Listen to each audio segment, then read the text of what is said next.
Hi friends, welcome to Mrs. Nook. So today I am going to be starting two different things. You're going to see two different videos.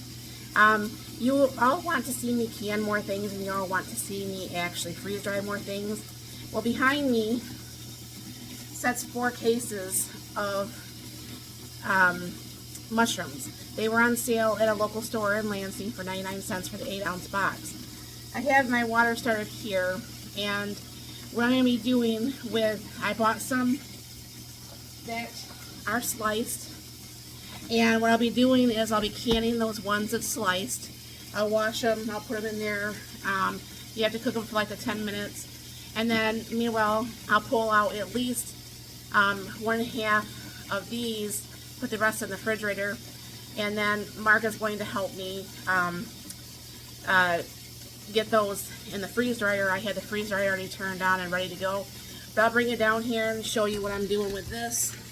So I have my sink here, and all I'm just going to be doing is dumping all these sliced mushrooms, which is going to be 12 in a case. Keep that camera up a little bit. 12 in a case to have me wash up, and to get them on to boil, you boil them for like 10 minutes, and then you do have to pressure can these, and I will pressure can these. I believe I always have to double check, but I'm pretty sure it's 45 minutes in the pressure canner for the pints. So that's what I'm going to be doing with this. I do have quite a bit of mushrooms already, on hand. However, when you do find them for 99 cents for the 8 ounces, that is an incredibly good deal. And you can never have too many mushrooms unless, of course, you're like my daughter who hates mushrooms. Which I don't understand. She's the only one in our family. My mom and dad, everybody loves mushrooms but her. I think to her it's a texture thing, because you know how mushrooms will pick up the flavor of whatever it's being cooked with. So I think it's more of a texture thing, and no, she doesn't have texture issues, really. There's just certain foods. She's become actually more picky as an adult than she ever was as a child. But, each person has their things that they like and what they don't like, and you can't change that. Unless someday something happens and all of a sudden your body starts craving and you start liking what you didn't like before. Let me throw this over here. Alright, I'll bring this back over to the sink. Now what I'll be just doing is getting these all nice and rinsed out. And then I have my canner right here that I'll be actually cooking those in for the 10 minutes. And then I will get out my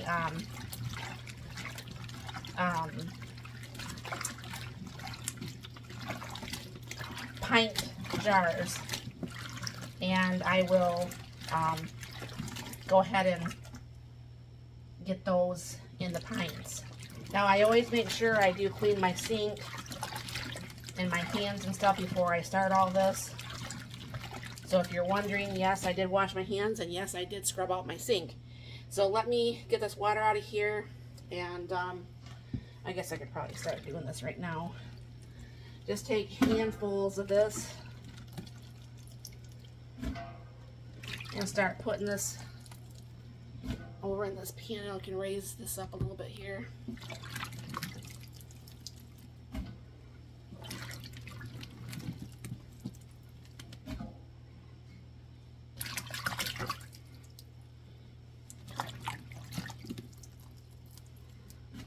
Yeah, one of my exchange students, when we had Kira from Germany, I was canning some mushrooms, and when she went back home, she still couldn't handle the smell of a mushroom.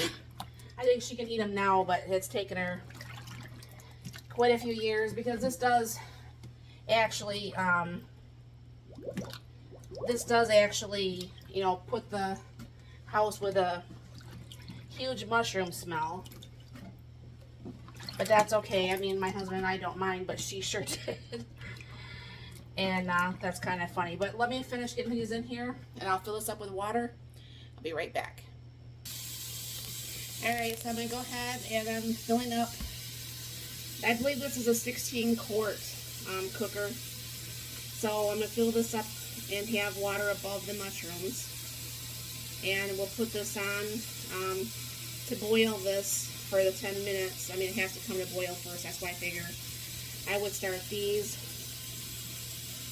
And then, I don't know for sure if you can see, probably, yeah, over there in the corner is my cowboy candy that I did the other day. I don't think I put that on a video yet. Maybe I did, I'm not for sure. And over here behind me, you'll see 10 pints of tomatoes that I did up today. I have 2 more pints in the refrigerator, but on my next batch of tomatoes, I need more than that. On my next batch of tomatoes, I'll be doing those other 2 pints. I didn't want to have to do a second canner full for just 2. Alright.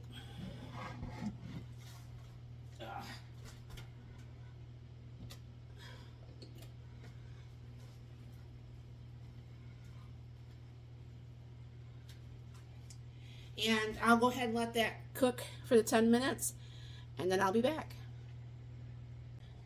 Alright, so I let the mushrooms cool off. I was just taking a break. My feet and back was hurting from all the stuff I've done today. So what I do is I go ahead and fill this full. Now you're going to want to go up to the 1-inch headspace. And I will go ahead and use my reverse osmosis water to fill this. I'll be adding a little bit of salt to this once I get all these filled.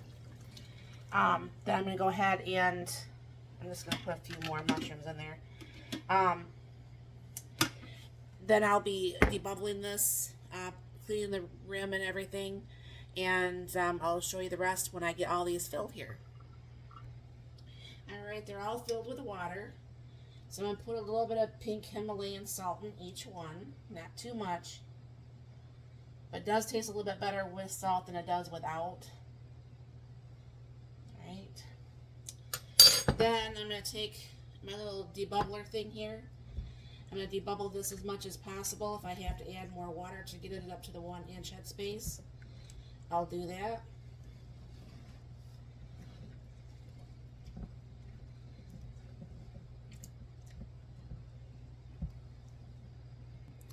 Now I'm going to go ahead and I added water to most of these. And go ahead and clean the rims. What you're doing is you're checking for any cracks or anything like that also. Always use a clean rag. I do not use the vinegar on mine. Nor do I use it anymore in the pressure canners. You don't have to. You can. You know, it's not something that's like mandatory. I mean, if you have hard water like I do, I mean, it does leave stuff on the jars, but I wash the jars anyway, so it's really not a big deal. Alright, then I have the lid on there, and I put the band on there. You don't put it on, only just like fingertip tight. And then I'm going to go get the ones for the regular mouse and go ahead and get this in the pressure canner. Alright, and also, if you look down in my comments down below, you will see a 10% off for the 4 jars. Every time I've used the 4 jars, this has had 100% seal rate. So I do really trust the company. They've got really good customer service. They have really great prices. And during the pandemic, when you weren't able to get lids or the tops, you were able to get them from there. Alright, and what this is going to be is 8 pints. And yes, I do can on my glass top stove. Some people don't like to do that. So I'm going to go ahead and put on my lid. Yes, I did check everything. What's going to happen is this is going to it's going to start spewing up. This is going to pop open, and then you have to wait like the 10 minutes. I'll bring you back when I go to the next step here. Alright, this has been going for like the 10 minutes. As I said, this little thing is up here, so I'm going to go ahead and put on the weight. And it's 10 pounds here from Michigan. And I'm going to go ahead and wait for that to jiggle for the 10 minutes. And I'll go ahead and start the timer. And then I'll just bring you back when this is actually all done. Okay, friends, here are the mushrooms out of the canner. They look absolutely amazing. It don't look like they have siphoned whatsoever. I think this is my best looking batch of mushrooms I think I've ever made. I mean, they look just perfect. So, have you ever done your own mushrooms? Did you do anything differently than what I did? Let me know in the comments down below. Thank you very much for stopping by. You have a very blessed and wonderful day.